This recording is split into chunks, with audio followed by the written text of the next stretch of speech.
Okay, this person says, "Good afternoon, I trust you're well. I've been reflecting on the solipsist perspective, particularly the notion that nothing truly exists outside of myself. Yet, while holding that idea in mind, I can't help but find other people endlessly exasperating. And this tension is difficult to reconcile. How does one balance the understanding that all might be an extension of oneself with the persistent irritation of those around us? Many thanks and all the best." Right. Well, that solipsist thing is very similar to a lot of things I talk about, but it's only useful if it's useful, meaning you can have the perspective that nothing outside you exists, and that's great for bringing it all back home. You know, because existence is very distracting. You can kind of get caught up in it, and you can kind of go, well, you know, I'd be all lovely sweetness and light if everybody wasn't so bloody annoying. And, you know, that's a very valid agreement, because you're all on your own, everything is great, and then people show up and it's all difficult. So, isn't it people's fault?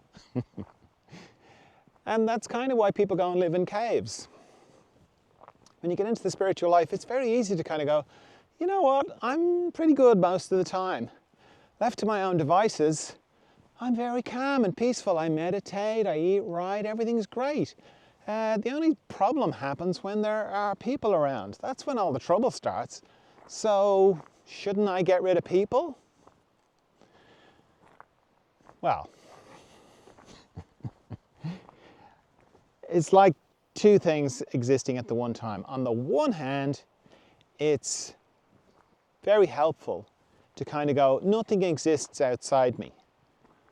That's a very helpful perspective, because then it's like anything that disturbs me is like a trigger, but I only ever just feel disturbed inside. Like if there's an annoying person in my life, I don't feel the annoyance in them, I feel it inside me.